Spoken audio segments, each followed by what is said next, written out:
പുതിയൊരു വീഡിയോയിലേക്ക് എല്ലാവർക്കും സ്വാഗതം. അപ്പോൾ ഇന്നത്തെ നമ്മുടെ യാത്ര സ്കാർബോയിൽ, കാനഡയിലെ സ്കാർബോ എന്ന് പറഞ്ഞ സ്ഥലത്ത് നിന്നും കാനഡയിലെ പീറ്റർബോ എന്ന് പറഞ്ഞ സ്ഥലത്തേക്കാണ്. അപ്പോൾ നമ്മൾ നമ്മുടെ വീടിൻ്റെ അടുത്തുള്ള റെയിൽവേ സ്റ്റേഷനിൽ എത്തിയിരിക്കുകയാണ്. ട്രെയിനിനാണ് നമ്മുടെ ആദ്യത്തെ യാത്ര. അത് കഴിഞ്ഞിട്ട് അവിടുന്ന് ബസ്സിന് യാത്ര കണ്ടിന്യൂ ചെയ്യും. ടൊറൻറ്റോയിലും കാനഡയുടെ ചില ടൊറൻറ്റോയുടെ അടുത്തുള്ള ഭാഗങ്ങളിലേക്ക് നമുക്ക് യാത്ര ചെയ്യാൻ മെയിനായിട്ട് ഉപയോഗിക്കുന്ന കാർഡാണ് പ്രസ്റ്റോ കാർഡ്. ഈ കാർഡ് വെച്ചാണ് നമ്മുടെ ട്രെയിൻ യാത്രയും ബസ് യാത്രയൊക്കെ. അപ്പം ഇതേപോലെ ഈ ചെറിയ കുറ്റി ഇവിടെ പറ്റിയിട്ടുണ്ട്. അതിൽ നമ്മൾ ടാപ്പ് ചെയ്തിട്ടാണ് നമ്മൾ സ്റ്റേഷൻ്റെ ഉള്ളിലോട്ട് കയറുന്നത്. അല്ലാണ്ട് നമുക്ക് വേറെ ടിക്കറ്റോ വേറെ സംഭവങ്ങളൊന്നുമില്ല. പക്ഷേ ഞാൻ ടാപ്പ് ചെയ്യുന്നില്ല. കാരണം എന്ന് വെച്ചാൽ ഞാൻ വീക്കെൻഡ് പാസ് എടുത്തിട്ടാണ് പോകുന്നത്. അപ്പോൾ വീക്കെൻഡ് പാസിനെ കുറിച്ച് ഞാൻ പിന്നെ പറഞ്ഞു തരാം സംഭവം എങ്ങനെയാണ്. അപ്പോൾ നമ്മൾ പ്ലാറ്റ്ഫോമിലെത്തി. ട്രെയിൻ അവിടുന്ന് ദൂരെ നിന്ന് വരുന്നുണ്ട്. ഞാൻ കറക്റ്റ് സമയത്താണ് എത്തിയിട്ടുണ്ടായിരുന്നത്. 4:02 ട്രെയിനിൻ്റെ സമയം പറഞ്ഞിട്ടുണ്ടായിരുന്നത്. കറക്റ്റ് 4 മണിയാകുമ്പോഴത്തേക്ക് ട്രെയിൻ എത്തി. 4:02 ഇവിടുന്ന് പുറപ്പെടും. അപ്പോൾ ഞാൻ എൻ്റെ ആദ്യത്തെ വീഡിയോയിലൂടെ ഞാൻ ഗോ ബസ് നിങ്ങളെ പരിചയപ്പെടുത്തിയിട്ടുണ്ടായിരുന്നു. ഇതാണ് ഇവിടുത്തെ ഗോ ട്രെയിൻ, ഗവൺമെൻറ് ഓഫ് ഒണ്ടാരിയോയുടെ ട്രെയിനുകൾ. ഇത് വലിയധികം ദൂരത്തേക്കൊന്നുമില്ല, പക്ഷേ ഒണ്ടാരിയോയിലെ ചില ഭാഗത്തൂടെ സർവീസ് നടത്തുന്നു. ഇത് ഡബിൾ ഡക്കർ ട്രെയിനാണ്. ഇതിലാണ് നമ്മൾ ഇന്നത്തെ ഇതിനാണ് നമ്മുടെ യാത്ര ആരംഭിക്കുന്നത്. അപ്പോൾ നമുക്കിനി ട്രെയിനിലേക്ക് കയറാം. എന്നിട്ട് ഞാൻ ട്രെയിനിൻ്റെ ഉള്ളിലെ കാഴ്ചകളൊക്കെ കാണിച്ചു തരാം. ഒരു ഗ്രീൻ ആൻഡ് വൈറ്റ് കോമ്പിനേഷനാണ് ഇവിടുത്തെ ഗോ ബസ്സും ഗോ ട്രെയിനിൻ്റെയൊക്കെ കളർ കൊടുത്തേക്കുന്നത്.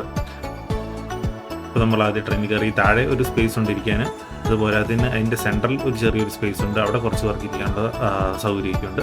പിന്നെ നമുക്ക് ഞാൻ മുകളിലാണ് കൂടുതൽ എപ്പോഴും ഇരിക്കാറ്. കാരണം മുകളിലിരിക്കുമ്പോൾ നമുക്ക് നല്ല കൂടുതൽ കാഴ്ചകളൊക്കെ കണ്ട് കൂടുതൽ ഏരിയ ഒക്കെ കാണാൻ പറ്റും.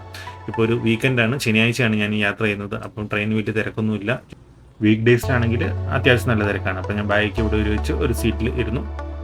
കറക്റ്റ് 4:02 ആയപ്പോൾ തന്നെ ട്രെയിൻ എടുത്തു.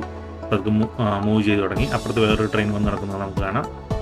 ആ ട്രെയിൻ ടൊറൻറ്റോ യൂണിയൻ സ്റ്റേഷനിലേക്ക് പോകുന്ന ട്രെയിനാണ്. നമ്മളിപ്പോൾ പോകുന്ന ട്രെയിൻ ദർഹം കോളേജ് ജോഷുവ എന്ന് പറഞ്ഞ സ്റ്റേഷൻ വരെ പോകുന്ന ട്രെയിനാണ്.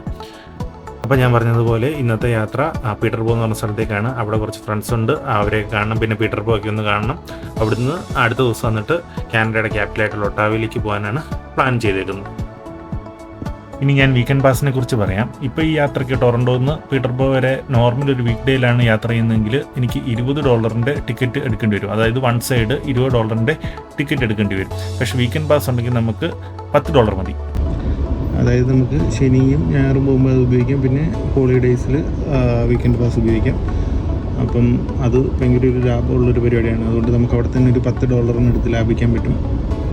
വീക്കെൻഡ് പാസ് എടുക്കുന്നതുകൊണ്ട്, വീക്കെൻഡിൽ ട്രാവൽ ചെയ്യുന്നതുകൊണ്ട്. ഒരിക്കൽ ആക്ടിവേറ്റ് ചെയ്താൽ പിന്നെ 24 മണിക്കൂറത്തേക്ക് ഇത് ആക്റ്റീവ് ആയിരിക്കും. പിന്നെ നമുക്ക് gotransit.com എന്ന് പറയുന്ന വെബ്സൈറ്റിൽ കയറിയാൽ ഈ ടിക്കറ്റൊക്കെ പർച്ചേസ് ചെയ്യാൻ സാധിക്കും. ഇപ്പോൾ നമ്മൾ യാത്ര ചെയ്യുന്നത് ഒണ്ടാരിയോ ലേക്ക് എന്ന് പറഞ്ഞ ലേക്കിൻ്റെ സൈഡിൽ കൂടെയാണ്. അപ്പോൾ ഇതൊരു ലേക്ക് തടാകമാണെന്നൊക്കെ പറഞ്ഞാലും ഇതിൻ്റെ അറ്റം കടൽ പോലെ കിടക്കുകയാണ്. ഇതിൻ്റെ മറ്റേ അറ്റം നമുക്ക് കാണാൻ പറ്റത്തില്ല. നോർമൽ ഒരു ഇതിൽ നമുക്ക് കാണാൻ പറ്റത്തില്ല. അപ്പം നമ്മളിങ്ങനെ ട്രെയിൻ നല്ല ഭംഗിയുള്ള സ്ഥലത്തൂടെയൊക്കെ ഇങ്ങനെ ട്രെയിൻ പോയിക്കൊണ്ടിരിക്കുന്നു. പുറത്ത് നല്ല വെയിലാണ്. പിന്നെ അത്യാവശ്യം നല്ല സ്കൈ ഒക്കെ നല്ല ക്ലിയർ ആയിട്ടാണ് കിടക്കുന്നത്. അതുകൊണ്ട് എല്ലാം കാണാൻ നല്ല ഭംഗിയാണ്. അപ്പോൾ നമുക്ക് കുറച്ച് നേരത്തെ യാത്ര ഉണ്ട്. അപ്പോൾ ഞാൻ വിചാരിച്ചു നമുക്ക് ലാപ്പ് എടുത്ത് കുറച്ച് വീഡിയോ ഒക്കെ, എൻ്റെ ഫോൺ സ്റ്റോറേജ് ഫുള്ളായി. അപ്പോൾ കുറച്ച് വീഡിയോ ഒക്കെ ലാപ്പിലോട്ട് സേവ് ആക്കാം. ലാപ്പിന് ചാർജ് ചെയ്യാനുള്ള സെറ്റപ്പും കാര്യങ്ങളൊക്കെ കൊടുത്തിട്ടുണ്ട്. നല്ല കാമാൻ ക്വയറ്റായിട്ടിരുന്നിട്ട് നമുക്ക് നമ്മുടെ പരിപാടികളൊക്കെ ചെയ്യാം. അപ്പോൾ നമ്മളിപ്പോൾ യാത്ര ചെയ്ത് റൂജിഗൽ സ്റ്റേഷൻ എന്ന് പറഞ്ഞ സ്റ്റേഷനിൽ എത്തിയിരിക്കുകയാണ്. അപ്പോൾ ഇവിടെ തൊട്ടടുത്താണ് ഒണ്ടാരിയോ ലേക്ക്. ഇവിടെയാണ് റൂജ് ബീച്ച്, റൂജ് പാർക്കൊക്കെ ഉള്ളത്. അപ്പോൾ ഈ റെയിൽവേ ലൈൻ ഈ ലേക്കിനോട് ഭയങ്കര ക്ലോസ് ആയിട്ട് പോകുന്നതുകൊണ്ട് നല്ല ഭംഗിയാണ് ഇവിടുന്ന് ഇങ്ങനെ കാഴ്ചയ്ക്ക് ആസ്വദിച്ച് പോകാൻ. അങ്ങ് ദൂരെ നമുക്കൊരു വലിയ ഇൻഡസ്ട്രിയൽ ഏരിയ കാണാൻ സാധിക്കും.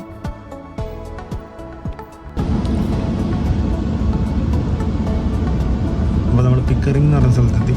ഞാൻ ഈ ഭാഗത്തൊക്കെ ആദ്യമായിട്ടാണ് വരുന്നത്. ഈ ഭാഗത്തോട്ടൊക്കെ ഞാൻ അതിന് മുന്നത്തെ സ്റ്റോപ്പ് വരെ വന്നിട്ടുണ്ട്. പക്ഷേ അത് കഴിഞ്ഞിട്ട് ഇങ്ങോട്ടൊന്നും വന്നിട്ടേ ഇല്ല. ഇപ്പോൾ നമുക്ക് നമ്മുടെ പാരലായിട്ടൊരു ഗുഡ്സ് ട്രെയിൻ പോകുന്നത് കാണാം. കാനഡ നമുക്കറിയാവുന്ന പോലെ ലോകത്തിലെ 2ാമത്തെ ഏറ്റവും വലിയ രാജ്യമാണ്. അപ്പം ഈ ഗുഡ്സ് ട്രാൻസ്പോർട്ടേഷനൊക്കെ നടത്താനായിട്ട് അവർ യൂസ് ചെയ്യുന്നത് ഇങ്ങനത്തെ ട്രെയിനും പിന്നെ ട്രക്കൊക്കെയാണ്. ട്രക്ക് ആണ് യു എസിലൊക്കെ പോയി സാധനമൊക്കെ എടുത്തിട്ട് വരുന്നത് ട്രക്കും ട്രെയിനൊക്കെയാണ്. അപ്പോൾ നമുക്കറിയാവുന്ന പോലെ ഒത്തിരി ഇന്ത്യക്കാരും മലയാളികളൊക്കെ ഈ ട്രക്ക് ഡ്രൈവിംഗ് മേഖലയിലുണ്ട്.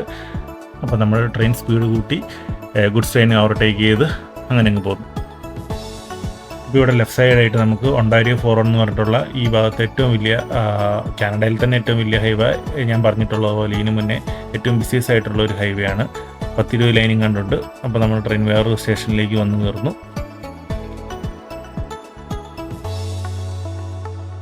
ഇവിടെ നമുക്ക് ഗോയുടെ വലിയൊരു ബിൽഡിംഗ് കാണാം. എനിക്ക് തോന്നുന്നത് പാർക്കിംഗ് ആണ്.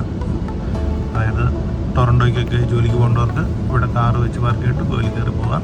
തിരിച്ച് വന്നിട്ട് ജോലി കഴിഞ്ഞ് വരുമ്പോൾ കാർ എടുത്തിട്ട് വീട്ടിൽ പോകാം. അപ്പോൾ എനിക്ക് ഇറങ്ങേണ്ട സ്റ്റേഷനായി. അപ്പം ട്രെയിൻ സ്റ്റേഷനിലോട്ട് എടുത്തുകൊണ്ടിരിക്കുന്നു. ഈ ട്രെയിനിൻ്റെ ലാസ്റ്റ് സ്റ്റേഷനാണ്. ഇവിടുന്ന് ഇറങ്ങിയിട്ട് വേണം ഇനി എനിക്ക് അടുത്ത ബസ് പിടിക്കാനായിട്ട്.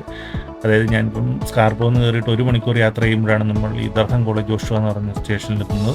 ഇനി ഇവിടുന്ന് 1 മണിക്കൂർ ബസ്സിന് യാത്ര ചെയ്താലാണ് പീറ്റർബോ എന്ന് പറഞ്ഞ സ്ഥലത്തേക്ക് എത്തുന്നത്. അങ്ങ് ദൂരെ വേറൊരു ഗുഡ്സ് ട്രെയിൻ കിടക്കുന്നതാണ്. അതേപോലെ കുറേ റെയിൽവേ ലൈൻ കാണാം. കാരണം ഇതൊരു മെയിൻ സ്റ്റേഷനാണ്. അതുകൊണ്ടാണ്. അപ്പോൾ നമ്മൾ നമ്മുടെ ഉഷാബാഗോ എന്ന് പറയുന്ന സ്റ്റേഷനിൽ വന്നിറങ്ങി. ഇനിയിപ്പം നമ്മൾ ഇവിടുന്ന് നമുക്ക് ബസ് തന്നെ പിടിക്കണം, ഗോ ബസ്. കാരണം കാനഡയുടെ ഉൾപ്രദേശങ്ങളിലോട്ടൊക്കെ കൂടുതലും ഇപ്പോഴും ബസ് തന്നെയാണ്. എല്ലായിടത്തോട്ടും ഒന്നും ട്രെയിൻ കണക്ടിവിറ്റി ഒന്നുമില്ല.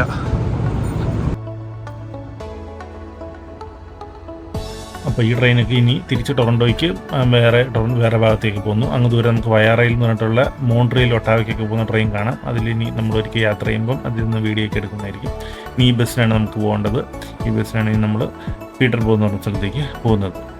അപ്പോൾ നമുക്കിനി ബസ്സിൽ കയറാം. ബസ്സിൽ കയറുമ്പോൾ നമ്മുടെ പാസ് കാണിച്ചാൽ മതി ഡ്രൈവറെ. അപ്പോൾ നമുക്ക് ബസ്സിൽ കയറി യാത്ര ചെയ്യാം. അപ്പോൾ ഞാനൊരു സീറ്റ് വന്നിരുന്നു. അപ്പോൾ അപ്പുറത്ത് നമുക്ക് ഗോ ട്രെയിൻ കിടക്കുന്നതാണ്.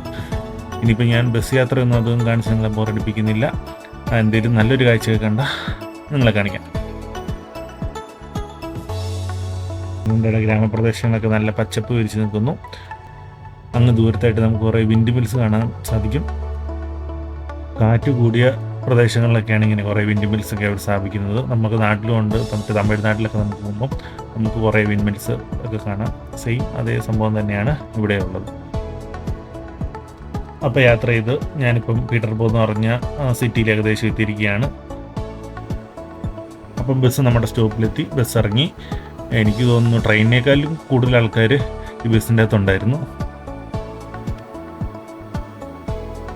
അപ്പോൾ നമ്മൾ യാത്രയൊക്കെ ചെയ്ത് പീറ്റർബോ ബസ് ടെർമിനലിൽ എത്തിയിരിക്കുകയാണ്. ഇനിയിപ്പോൾ നമ്മുടെ ഫ്രണ്ട് നമ്മളെ കൂട്ടാൻ വേണ്ടിയിട്ട് വരും. അതുവരെ നമ്മളിവിടെ വെയിറ്റ് ചെയ്യുന്നു. അങ്ങനെ വെയിറ്റ് ചെയ്ത് നിൽക്കുമ്പോഴത്തേക്ക് നമ്മുടെ ഫ്രണ്ട് നമ്മളെ കൂട്ടാൻ വേണ്ടി കാറ് കൊണ്ടുവന്നു. ഇനിയിപ്പോൾ നമുക്ക് കാറിന് കയറിയിട്ട് ഇനിയിപ്പോൾ അടുത്ത പരിപാടി എന്താണെന്ന് തീരുമാനിക്കണം.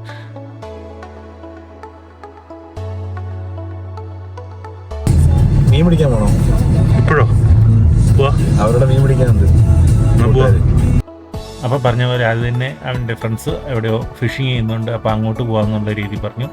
അപ്പം ഞാനിതുവരെ കാനഡ വന്നിട്ട് ഫിഷിങ്ങും ചെയ്തിട്ടില്ല. കാരണം ഇവിടെ കുറേ പേര് ചെയ്യുന്ന പരിപാടിയാണ് മീൻ പിടിക്കുന്നത്. ഇങ്ങനെ ചൂണ്ടയിട്ട് മീൻ പിടിക്കാം. നമുക്ക് ലൈസൻസൊക്കെ വേണം മീൻ പിടിക്കണമെങ്കിൽ. പക്ഷേ അതൊക്കെ നമുക്ക് ഈസി ആയിട്ട് കിട്ടും. എന്നിട്ട് മീൻ പിടിക്കുന്ന പരിപാടിക്ക് കുറേ പേര്, എനിക്കറിയാവുന്ന ഒത്തിരി പേര് ഈ ഫിഷിംഗ് പരിപാടിയൊക്കെ ആയിട്ട് പോകാറുള്ളതാണ് വീക്കെൻഡിലൊക്കെ. ഏതായാലും നമുക്ക് ഇനിയിപ്പോൾ അങ്ങോട്ട് പോകാം. ഇപ്പോൾ നമ്മൾ പീറ്റർബോ ടൗണിൻ്റെ സെൻറ്ററിൽ കൂടെയാണ് പോകുന്നത്. ഒരു മെയിൻ സ്ട്രീറ്റിൽ കൂടെയാണ് പോകുന്നത്. അത്യാവശ്യം നല്ല കാമാൻ ക്വയറ്റായിട്ടുള്ള ഒരു ഏരിയ ആണ്. ഞങ്ങളുടെ സ്കാർപ്പോ ഒക്കെ ഭയങ്കര ഒച്ചപ്പാടും ബഹളവും ഒത്തിരി ആൾക്കാരൊക്കെ ഉള്ളതാണ്. ഇവിടെ അങ്ങനെ വലിയ തിരക്കും പരിപാടിയൊന്നുമില്ല. അപ്പോൾ നമ്മൾ പീറ്റർബോയിൽ വന്നിട്ടുള്ള ആദ്യത്തെ സ്പോട്ട് വന്നിരിക്കുകയാണ് മില്ലേനിയം പാർക്ക് എന്ന് പറഞ്ഞിട്ട്. ഇവിടെ ഒരു ലേക്കൊക്കെ ഉണ്ട്. ഇതിപ്പം പീറ്റർബോ ഡൗൺ ടൗൺ ഏരിയയിലാണ് ഈ സ്ഥലം. അപ്പം ഇവിടെയാണ് അവർ ഫിഷിംഗ് ഒക്കെ ചെയ്യുന്നത്.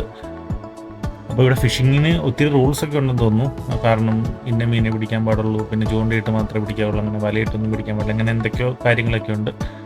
എനിക്കൊന്നും വലിയ കാര്യമായിട്ട് അറിയത്തില്ല. അടുത്തതിനെ കിട്ടിയോ?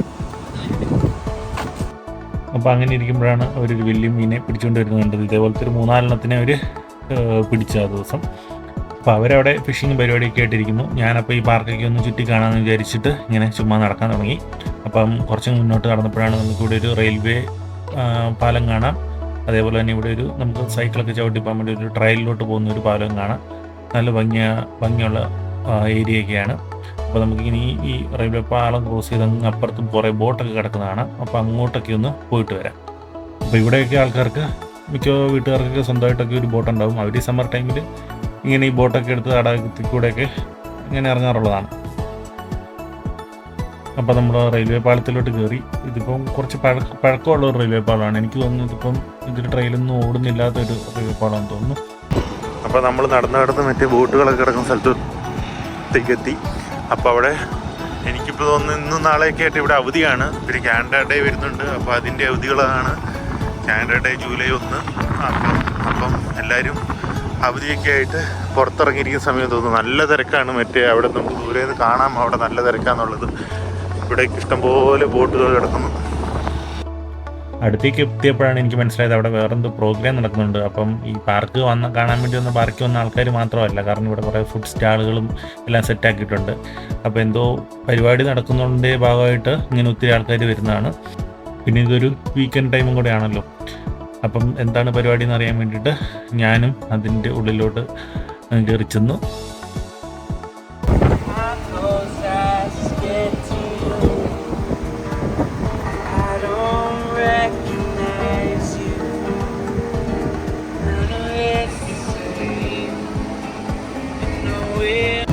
അപ്പോൾ ഇവിടെ എന്തോ പരിപാടി നടക്കാൻ വേണ്ടി പോകണം. വലിയ സ്റ്റേജ് ഒക്കെ ഇട്ടിട്ടുണ്ട്. എനിക്കൊന്ന് രാത്രിയിൽ എന്തോ പരിപാടി ഉണ്ട് ഇവിടെ.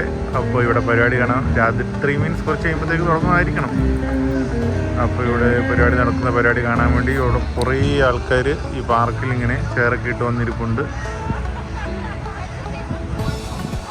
അപ്പോൾ അവിടെ എഴുതി വെച്ചിരിക്കുന്നത് എന്തോ മ്യൂസിക് ഫെസ്റ്റ് നടക്കുന്നതാണ്. അപ്പോൾ മ്യൂസിക് കാണാൻ വേണ്ടിയിട്ടാണ് ഇത്രയും ആൾക്കാർ ഇവിടെ തിങ്ങി നിറഞ്ഞു നിൽക്കുന്നത്. കണ്ടോ, പീറ്റർ ബ്രോ മ്യൂസിക് ഫെസ്റ്റ് എന്നൊക്കെ പറഞ്ഞു എഴുതിയിരിക്കുന്നത് കാണാം. അത് നമ്മൾ ഇങ്ങോട്ട് വരുമ്പോൾ നമ്മുടെ ലേക്കിൻ്റെ തൊട്ടടുത്ത് എത്തി. അങ്ങ് ദൂരെ ഒരു വലിയ ഫൗണ്ടെയിൻ കാണാം. നമുക്ക് വെള്ളത്തിൻ്റെ നടുക്കായിട്ട് ഉള്ള അടിപൊളിയായിട്ടുണ്ട്. ഇവിടെ ഇന്ന് പുറത്ത് പരിപാടി നടക്കാൻ വേണ്ടി ആൾക്കാർ ഇവിടെ ഇരിക്കുന്നത് കാണാം.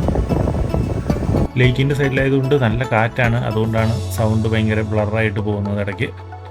അപ്പം തടാകത്തിലൂടെ 2 പേര് ബോട്ട് കഴിഞ്ഞ് പോകുന്നു. ഇവിടെ കുറേ പേര് പരിപാടി കാണാൻ വേണ്ടി ഇരിക്കുന്നു. ഫ്രണ്ടിൽ VIP സീറ്റ് പോലെ എന്തോ സെറ്റപ്പ് ഉണ്ട്. അതുകൊണ്ടാണ് കുറേ ഏരിയയിൽ വൈറ്റ് ചെയർ ഇട്ടിട്ട് അവിടെ ആരെയും അകത്തോട്ട് കയറ്റിയിട്ടില്ല. അപ്പോൾ അത് കുറച്ച് വലിയ വലിയ ആൾക്കാർക്കുള്ള സ്ഥലമായിരിക്കും.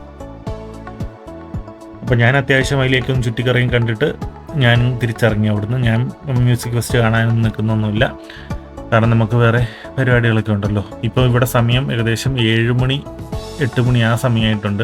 കാനഡയിലും ഇപ്പം യൂറോപ്യൻ കൺട്രീസിലൊക്കെ അങ്ങനെയാണ്. സമ്മർ ടൈമിൽ നമുക്ക് ഡേ ലൈറ്റ് കുറേ 10 മണി രാത്രി 10 മണി 10:30 വരെ നമുക്ക് വെളിച്ചമുണ്ടാവും.